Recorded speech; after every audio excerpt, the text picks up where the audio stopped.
in Urdu, Fasi Urdu. Like that is Lugha Fasah, original. There are words which are common, but a normal Arab who only knows colloquial Arabic may not be able to understand everything of the Quran. He may be able to understand quite a large portion of the Quran, but not a few words. Because there are certain words of the Holy Quran which are yet used.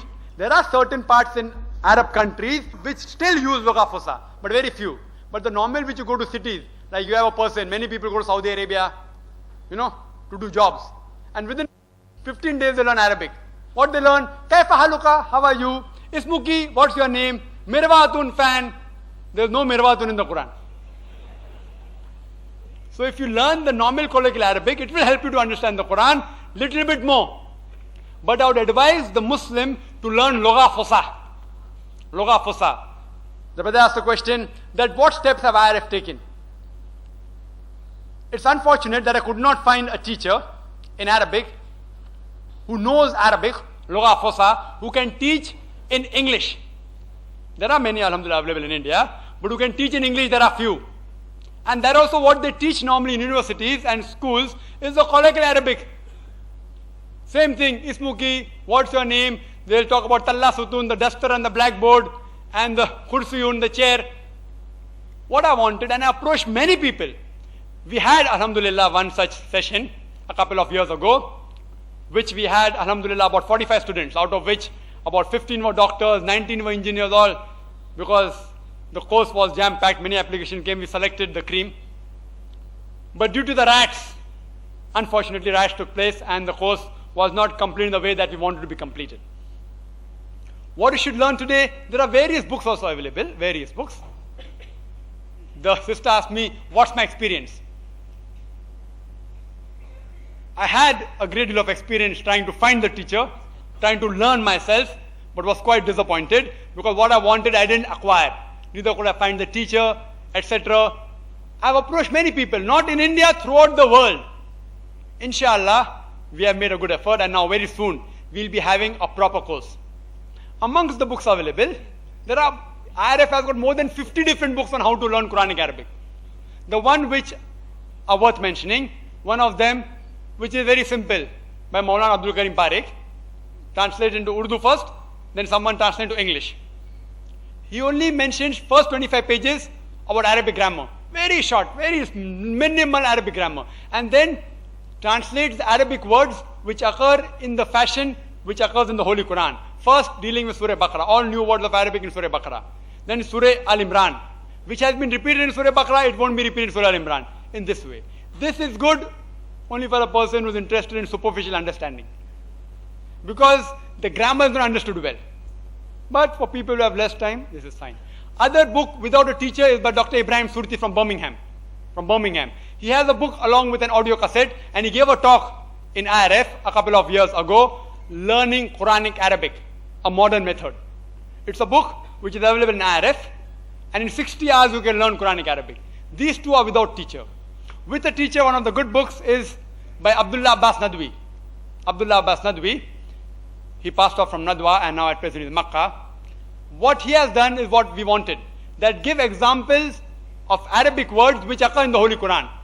So he gives example of apple, which is there in the Holy Quran.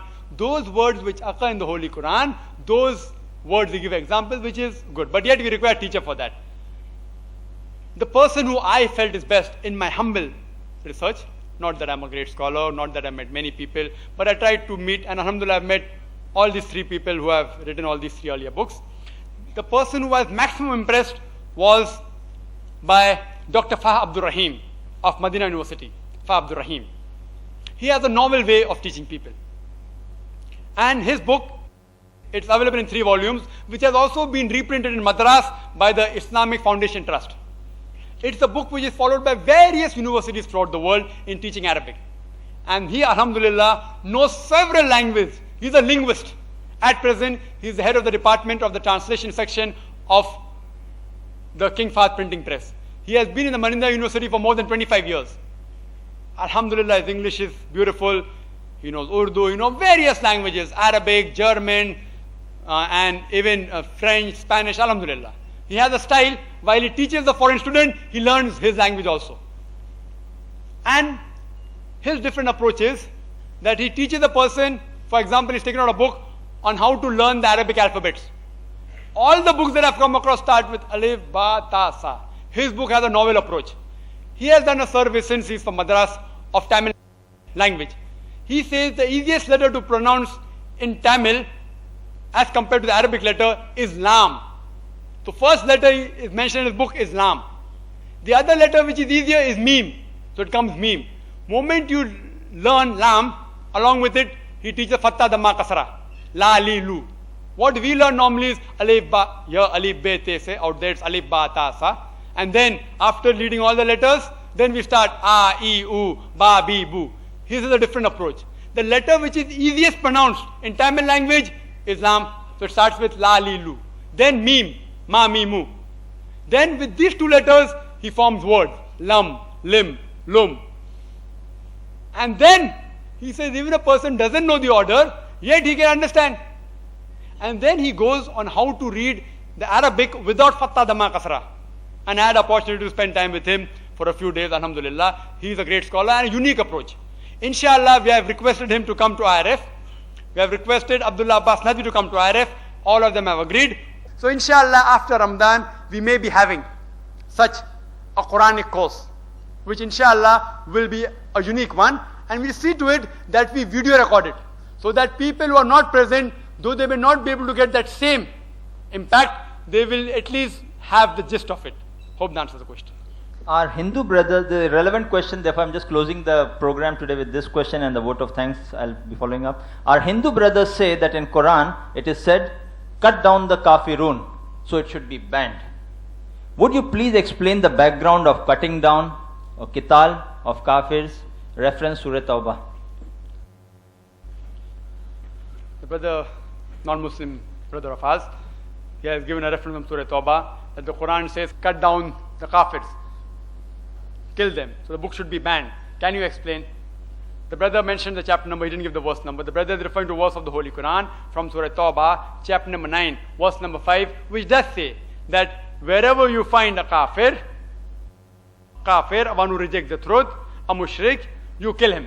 And this verse is quoted very often by the skeptics, by the critics of Islam, especially people like Arun Shori and Taslima Nasreen. And they say that, see, Islam is a ruthless way of life. It says that wherever you find a kafir, kill him. In brackets, they write Hindu, indicating that the Quran says wherever you find a Hindu, kill him. They are the people who are doing mischief. If you analyze that, suppose there is a war going on between Vietnam and America, and the American army general or the American president tells the soldiers in the battlefield that wherever you find a Vietnamese, kill him. But natural, the Army General of America, he is telling to boost up the morale in the battlefield. He has to say that. But today, several years later, if I write that the American president or American Army General said that wherever you find a Vietnamese, kill him, you'll make him sound like a butcher. It's out of context. So similarly, the context of this verse, you have to read from verse number 1. There was a peace treaty between the mushriks, the kafirs of Makkah, and the Muslims.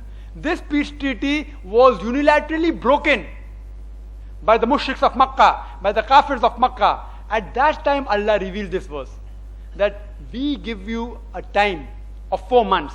Otherwise, a declaration of war. Verse number 4 says that. Verse number 5 says that wherever it tells to the Muslim, wherever you find the kafir, kill him. It's to boost up the morale. In the battlefield, these mushriks who took you out of the house, these mushriks, if you read the context, they took the Muslims out of the land. These mushriks today, they have broken the peace treaty. In the battlefield, don't get scared. Fight them. Kill them. And after verse number 5, Arun Shuri in his book World of Fatwa quotes verse number 7. Any logical person will understand verse number 6 is missing. Why? Verse number 6 gives the answer. Verse number 6 says that if any of these kafirs and mushriks seek asylum, give it to them. Quran does not stop there.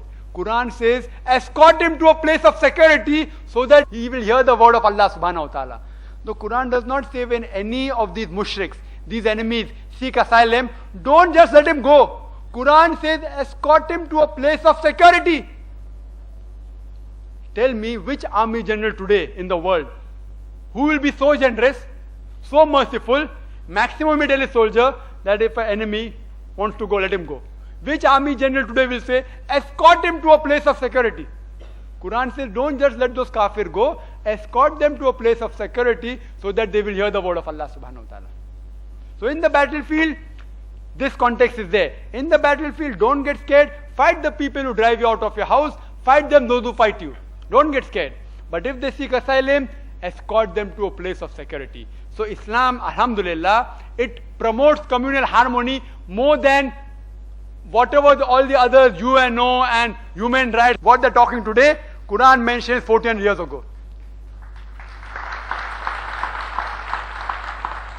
Today human rights and women rights and so many organizations talking about peace, peace, peace, all that is given in the Holy Quran. But because it comes from the book of the Muslims, they don't want to say, they don't want to quote that. So what today the world is talking about, how to give human rights, that you should not differentiate between caste, color, creed, sex, etc. This Quran has already mentioned 14 years ago. It should not be banned, it should be promoted and made and translated into all the various languages of the world and given free.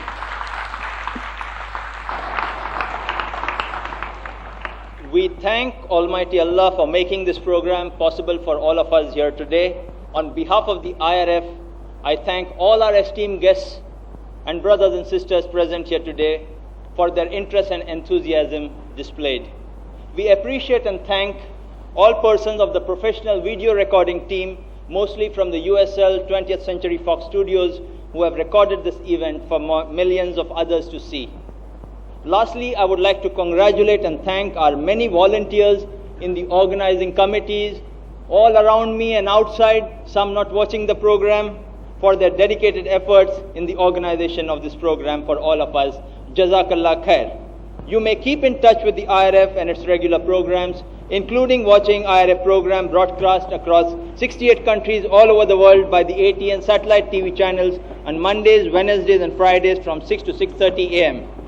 We hope to meet you all again, inshallah, at our next public talk on Concept of God in Major Religions by Dr. ذاكر Naik on Sunday, 26th October 1997 at 9:30 a.m. sharp at Birla Matushri Auditorium next to Bombay Hospital, Mumbai. Jazakallah khair. Assalamu alaikum.